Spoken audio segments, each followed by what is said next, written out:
How did the car wind up in the cow field? I don't know. When the police came, they said that it was obvious that she was lying to them. Why would I destroy the car that I just put $300 down? You bought a new one the same day. One of you two is a thief.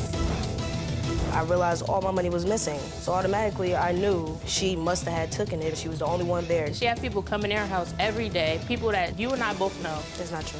One of you is lying. Plaintiff Coreen Gagne claims her former friend left her car in a cow pasture, buried under 6 feet of mud. She's suing for $5,000 for car damage and towing fees.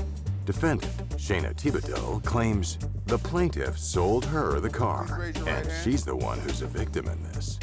She says she owes nothing. The whole truth and nothing but the truth? Yes. Case number 214 on the docket. And welcome to you. Let's see what we have here. We have the plaintiff, Ms. Gagne. Yes. You are suing your former friend, you say, for $5,000 for car damages plus towing and storage fees.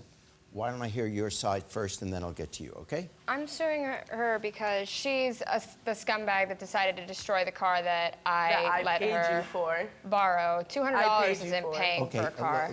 I'm going to give you a chance in a moment. $200 isn't paying for a 2001 SUV that's in pristine condition that was fine. Okay, so you loaned her the car, or sold her the car? I was going to sell her the car, and then And how much were you going to sell it for? $1,000. Okay, and she had made payments already? Yes, we decided to make a payment plan because she was like about to have a baby, working, and everything's like that, so I decided to take payments. I had gotten $200 of the payments. Okay. And in those 2 months of her paying me, I'd seen different Snapchat videos of her driving my car recklessly. Like I didn't want my car to be destroyed before it was paid for. So what happened to the car? So I let her borrow it and use the $200 as a rent. And because she needed it to get to doctor's appointments and everything like that. So I was then supposed to get it that following Friday because she was gonna get a new car. That following Friday, I messaged her and she supposedly was out of town.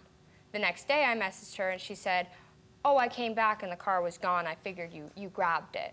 I don't have an extra key for the car. It's $195 for an extra key for my car. So I then reported it stolen. They then went to go talk to her. When the police came back, they said that it was obvious that she was lying to them. And so I said, okay, and then, because you lied to the police. So I then... But if they thought I did, I would have Okay, been I'm going to give arrested. you a chance, but go ahead. It was gone. The car's gone. Okay. It was gone. And so I then made the report about it, and I needed to go to work. Yeah. The Northfield police had called in an abandoned car. It was in the middle of a cow field, 6 feet deep. 6 feet deep in the middle of a cow field. Okay, so that's where the car was found, and then it was then towed, and it took 6 hours for them to dig out. What's your side of the story? So Corey decided that she went and got a new car, and she was bragging to me about getting a new car, and I was like, well, what are you doing with your Pathfinder? She's like, oh, I'm gonna sell it. I was like, well, I need a car. So she's like, okay, and I was like, how much you want for it? We agreed on $1,000, and after I paid the $1,000, she'd give me the title for it, which I was fine with. Sure. I paid her $300 for the car. How did the car wind up in the cow field? I don't know. I was out with my brother, who's she here. says she doesn't know, but after that... You had your turn to talk. Yeah. I was with my brother. We were driving around in Rochester. I wasn't home. We were in his car. Yeah. When we came home that morning, my window was broken into and the keys were gone. Right. Corey, being a former drug addict, being crazy, I'm not a drug addict. Probably came up my stairs because there's a fire escape into my window. I have no record. My window was broken into and the keys were gone. Oh, you don't know? I don't know how the car even got in. Okay, so you don't know that. Yeah. Nor, in fairness, nor do you know that she was the one that broke. If someone broke into your house, I'm not saying someone didn't, and the windows were obviously broken. Yeah, because the police, But you don't know that it was her. Do we have a video of this car? Yes, we do. Okay, that's what I want to see. I found my car at Rusty's Towing. They found it in the middle of a field in Northfield. Look at that. Look at this. Look at this.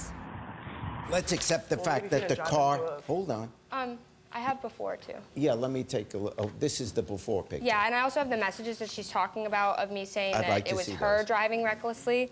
There we go. There's two.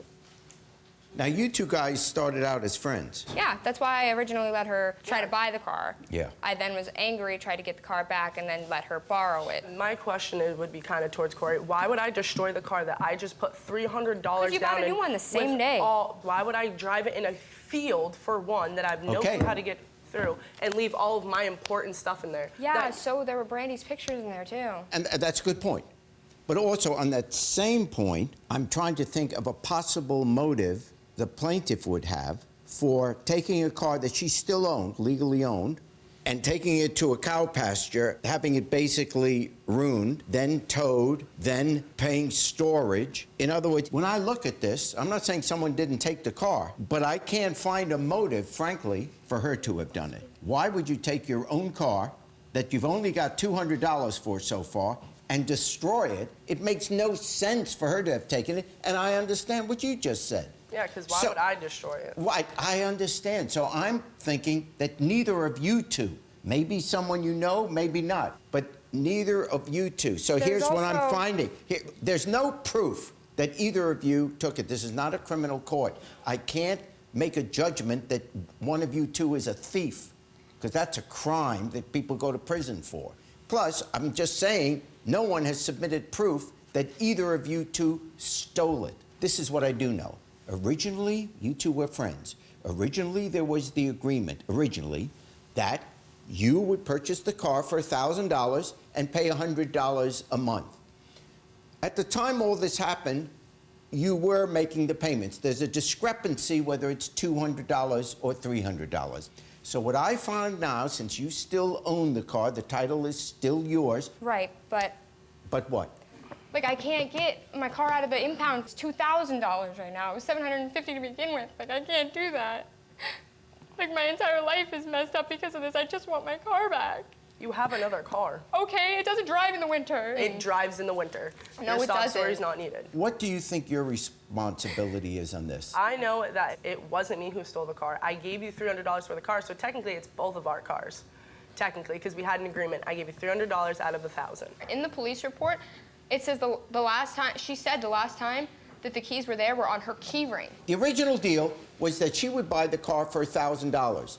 So she gives you the remainder of the $1,000. You give her the title to the car. Then it's her responsibility to do whatever she wants with the car. So therefore, I find she's already paid you $200. It is not your car anymore. You agreed to sell it to her for $1,000. Imagine. Wait a second. Just stop for a second, okay? Imagine none of this stuff happened. Imagine you're still best friends. You sold her the car for $1,000. You don't have that car anyway. It is not your responsibility. You're not stuck with a bill. You're not stuck with that. You are selling her the car for $1,000. That was your deal. That's what you wanted to do. I asked for it back. Well, that's after you sold it to her. You shouldn't have sold it to her in the first place. I know. You're not getting screwed here, to be honest. Look, I'm sympathy. I don't like to see any person being hurt, like you're obviously being hurt. But think of it rationally. You wouldn't even be here in court. If it didn't wind up in the cow field, you wouldn't have that car anyway. If the deal had gone through as you wanted it to, she would have the car and you would have $1,000. That's it. You don't have to get it out of the tow yard. I am finding for the plaintiff in the sum of $800. My best friend's dead. My dead best friend's pictures are in that car, and I can't get them back. I can't do anything with $800. $800 doesn't even help anything. Well, it's $800 is better than zero. You can't get anything out of the car unless you pay the $2,000. My dead best friend's pictures are in that car. I'm sorry about everything that happened. We were good friends, so I wish the best to Corey. Plaintiff Sabria Bland claims her former BFF swiped cash from her closet. She's suing for $1,800. Defendant, Deja Carter, claims she had nothing to do with the disappearing money and doesn't owe her anything. Please raise your right hands. Do you swear the testimony you're about to give is the truth, the whole truth, and nothing but the truth? Yes. Yes. Case number 31 on the docket, Bland versus Carter. Okay. And let me see what we have here. We have the plaintiff, Ms. Bland. Yes. You are suing the defendant, Ms. Carter, in the amount of $1,800 for stealing money out of your kid's shoebox. Yes, sir. Okay, why don't you tell me about that? Starting off, Yeah. Deja has been my friend for 8 years. Yes. About 4 months ago, Deja came to my house to babysit my child. She babysat for 2 days, back to back. The first day she came over, I had my money hidden in my son's clothes. How much money? $1,800 that I acquired from my job. I had 2 jobs at the time. Was it yes, cash? Yes, it was cash. That was supposed to be used to get a reliable car for me and my son. Yes. So I came back home the first day, everything went smooth sailing. Came back the next day, I seen that she had bought a whole lot of food, buffalo wings, mozzarella sticks, and crab legs. I know that she doesn't have a job to afford that stuff. Realized my money was missing. I had went into my shoebox the next day because it was also prescriptions and 2 checks in there. So I realized all my money was missing. So automatically I knew that she must have had taken it. She was the only one there. Nobody, like, mind you, she doesn't usually watch my child. My mother or my grandmother will watch my child for me. I've watched your kid numerous times, sis. Okay, so after I discovered my money was missing, I approached her, I asked her about it. She blatantly just denied it. And I have audio. I sent it into the court if y'all want to hear it. And what is this audio This we're about audio to is hear? basically me begging and pleading for her to return my money. How am I giving you something I don't have? You don't have to give it to me face to face. You can put it in my mailbox or anything. I need my money, Deja. I am struggling. I don't have money. I don't have any money. You took all my cash. I just need my money back. Damn, I don't know why would you be so evil that you'll take all of my money? You didn't take a little bit of money, you took all of it. I need my money back. Just put it in my mailbox or something. We don't have to be face to face or nothing. I just need my money back. As you can see how she responded, bro, I really don't have your stuff. What's your side of this? Okay, it's true we've been friends for Yeah. the longest. I've always been babysitting her kid. When she don't have a babysitter, she'll hit me up. I'll babysit her kid. I'll get an Uber with my money to come babysit her kid for free. She have people coming in her house every day, people that you and I both know. It's not true. So you're saying there are other people that come into her There's house? plenty of people that come to her true. house. Which is not true. How many times you have to get your locks changed? Did you have to get your lock changed? I have never got to have my locks changed, but except for when my baby father moved out. Like, you know I don't have your stuff, and you're gonna keep sitting here and trying to get what you gotta get for what? I spoke to the defendant's family member, and the defendant's family member basically told me that she was seen throwing money out of my window to a guy downstairs. Then, right after, Deja started posting pictures of her son in new polo outfits. She has no job, so how would she get this? I do have a unless job. she I have pay shoplifted? stubs. So I buy my kid clothes twice a month, and you know that. okay, so she I have then she videos of me posting posted kids' a new stuff in his crib clothes. alert and her buying furniture. I never brought furniture. My house is If stuck. I can How pass am this I buying a evidence in- house, furniture, clothes with $1,800? Like, you really fishing right now. And I've she been didn't have this posting stuff when everything we I were do. friends. Of course you're gonna get that information anywhere. I post everything I do. But you haven't pulled up when I post everything else of my son. First of all, she cut off all contact with me after the situation happened. No, After I she said- didn't. I have proof of that right here. We've been contacting after that for about 4 days. She basically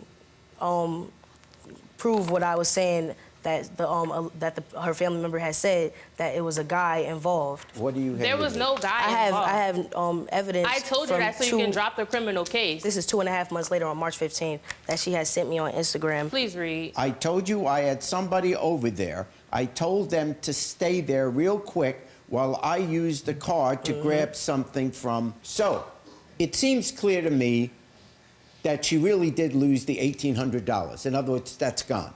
That she wouldn't, out of the blue, decide to bring this case to court, sue a longtime friend for $1,800 if she wasn't missing the $1,800. She may be wrong in who took it. I'm not She getting... is wrong. Okay, but the point is, based on what you're both agreeing to, that either you were there or this other man was there. Or both. She has the people point in and out is, her house every day. if you were the only one ever in the house, then it is fair to assume that if the money's missing, you're the lead suspect. Okay, I would take that if But you I didn't let me was. finish, did you? Okay, finish. If you're not the only one there, because everyone's agreeing, you left for a little bit, and this guy was there, then it does become possible that this guy was the one that took the money. She has people in and out her house Not for true. 4 days. She Not hit true. me up 4 days later saying, "Oh, you took my money." Do you have proof? You I- called me that same night, like, "Oh, I'm about to bring some guy over. We about to like, come on, don't play." Okay.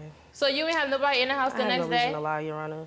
Why would I want to sue my best friend? That's my Exactly. I know him for 8 years since we were kids. Can you sue and the I was real there people for the that was birth in of and her out your child. Why would I house? So just what if it wasn't out of her and it nowhere? was this guy? It was no. What- And if it was the guy, I didn't give her permission to have that guy in my house. Every That time is I'm fair. babysitting, I tell you I'm having somebody in your house. We're now narrowing it down to you're saying you didn't do it. I didn't do it. Well, if you didn't do it, and the only other person where everyone's agreeing was there at the house for some time, Somebody that you he let in. becomes a prime suspect. So this says here, crazy part is the next day, dude was on Instagram flashing money, but what am I to do? So there's nothing here that is beyond a reasonable doubt. So therefore, that's why this isn't a criminal action at all, because in a criminal court, you'd have to prove this beyond a reasonable doubt. And she can't. I understand that. That's why this is not a criminal court. No one's going to jail. You're not being prosecuted. The question is, by the preponderance of the evidence, is it more reasonable for a person to believe that either you or the person you had over with you, coupled together with these texts, while you were gone, this other person got hold of it? Doubt it. Because that's the only other explanation I can come up with. That's not the It's only the only way explanation. I can come to a conclusion that one of you is not lying. I believe you really are hurt, but what you don't have is proof that she did it. Well, I Which I have proof that didn't. she let somebody in my house without You're my permission. withholding That's information. the only Like, thing you just give got. it up. And based on that, I can only rule on the fact that in your responsibility of being the babysitter and in charge of who comes in the house and who comes out. So based on the only evidence I have, I can only conclude that you didn't steal the money, but you were out of the house. That was a negligent act, and so I am finding for the plaintiff in the sum of $1,000. That's so petty.